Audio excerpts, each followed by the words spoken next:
En la oscuridad de la noche, un B-2 emerge silencioso.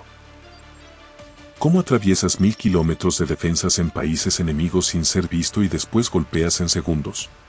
Este episodio desvela la doctrina de atacar al corazón enemigo con sigilo extremo. Hoy revelaremos lo ocurrido militarmente en la Operación Martillo de Medianoche, que fue un ataque de Estados Unidos contra Irán y que se basó en distracciones y señuelos. Suscríbete para más análisis y sumérgete en nuestra serie Operaciones Colosales. Ataques de penetración profunda no son novedad. En 1981 Israel envió F-16 a lo largo de 1500 kilómetros para destruir el reactor nuclear de Osirak antes de que entrara en funcionamiento.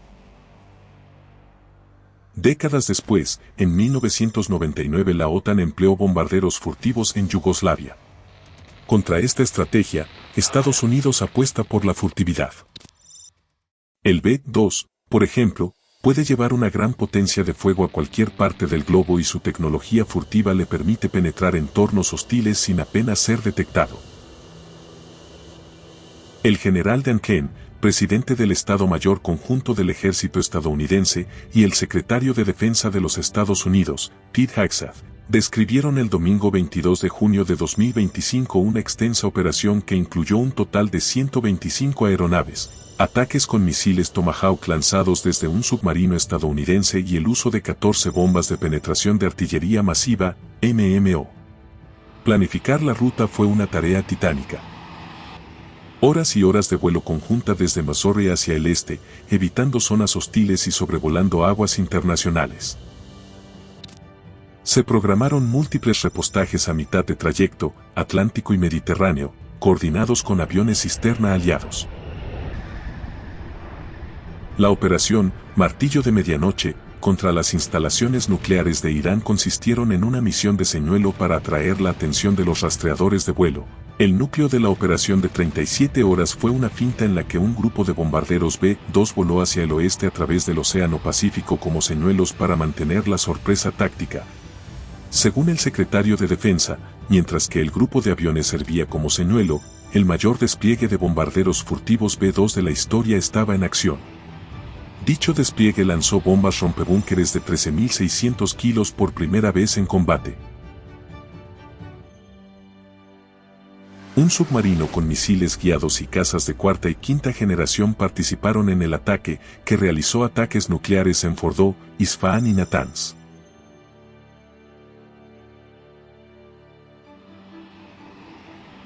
Al llegar a Irán, los B-2 ejecutaron la misión en segundos. Sus bahías internas de armas se abrieron, soltaron cargas dirigidas y bombas MOP, después sus bahías internas se cerraron inmediatamente antes de perder la furtividad. Todo ocurrió en una ventana muy breve para no exponer la firma radar del avión.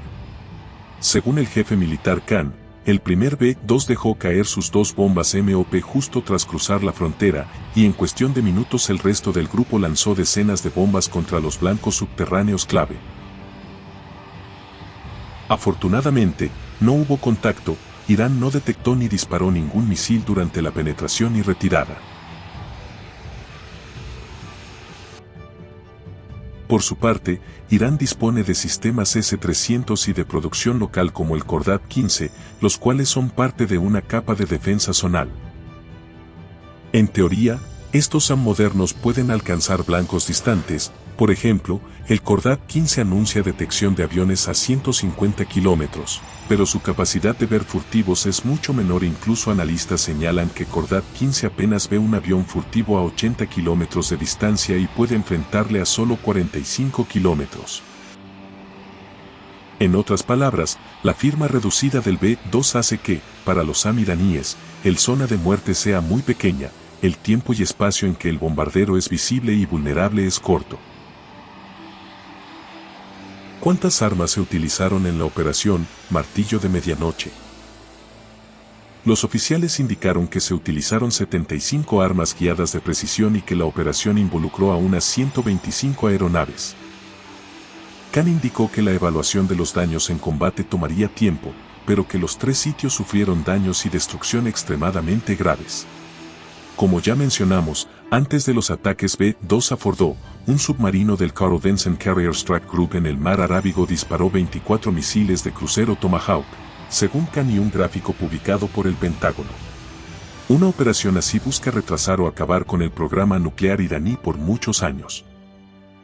Estados Unidos estima que desactivar las instalaciones nucleares iraníes pospone su capacidad bélica varios años. Además sirve como señal geopolítica de que la tecnología furtiva permite ataques quirúrgicos a cualquier sitio. Pero hay limitaciones claras en la estrategia del uso del B-22, este tipo de misiones son caras y arriesgadas. Prensa especializada advierte que el B-2 es un derroche en costo y mantenimiento y que su uso repetido podría agotar la flota o escalar el conflicto. La lección: el sistema vale para disuadir o dañar al rival decisivo en el corto plazo, pero genera un alto desgaste. El secretario de Defensa de los Estados Unidos añadió que Estados Unidos no buscaba un cambio de régimen en Irán y prefería llegar a un nuevo acuerdo con Irán.